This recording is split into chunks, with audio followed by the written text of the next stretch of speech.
اہل دل اہل سخن اہل نظر اہل وفا، اہل دل اہل سخن اہل نظر اہل وفا، ان کے خد و خال کا نقشہ میں جماتا ہے قلم، ان کے خد و خال کا نقشہ جماتا ہے قلم۔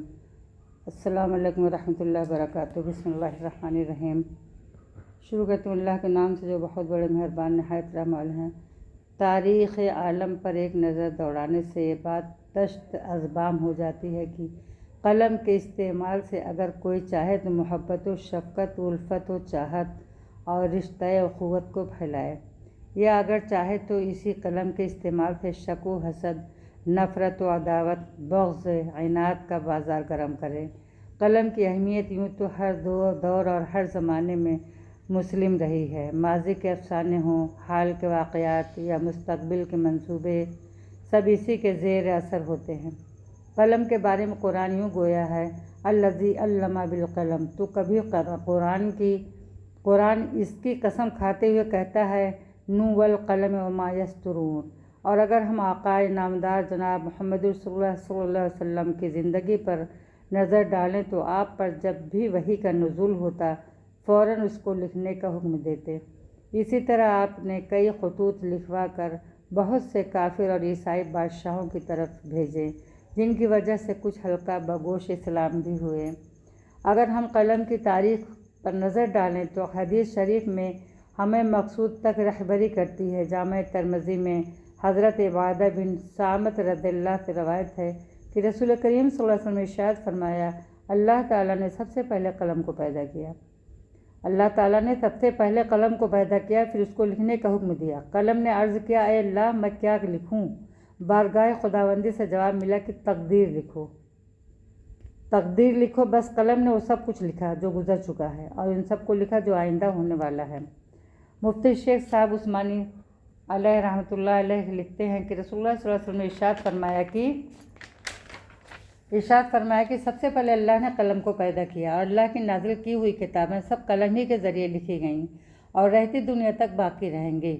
اگر قلم نہ ہوتا تو دین و دنیا کے سارے ہی کام مختل ہو جاتے۔ حضرت قتادہ فرماتے ہیں کہ قلم اللہ کی بڑی نعمت ہے، اگر یہ نہ ہوتا نہ تو کوئی دین قائم رہتا اور نہ دنیا کے کاروبار درست ہوتے۔ معروف القرآن آیت نمبر 8784۔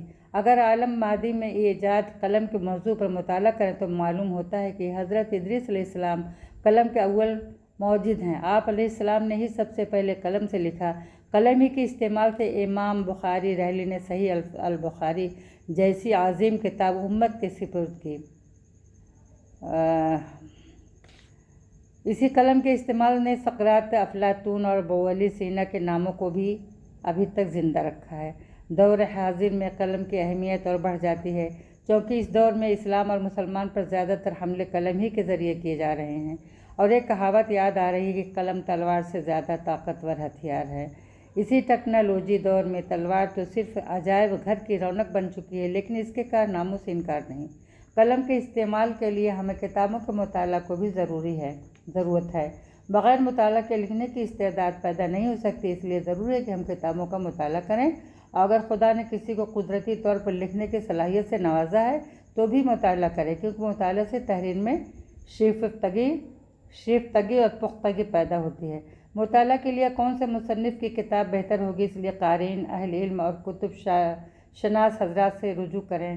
البتہ بطور آسانی چند مصنفین کا نام ذکر کیے جا رہے ہیں: علامہ شبلی، نعمانی، مولانا سید عبد الحسن علی ندوی، مولانا عبدالکلام آزاد، مولانا سید سلیمان ندوی، مولانا اشرف علی تھانوی، مفتی تقی عثمانی معاذ اللہ۔ ان حضرات کی تحریروں میں علم و ادب کی چاشنی کے ساتھ ساتھ تحقیق و تفتیش کا بانکپن بھی خوب نظر آئے گا۔ السلام علیکم ورحمۃ اللہ وبرکاتہ۔ انشاءاللہ کل تک کے لیے آئندہ۔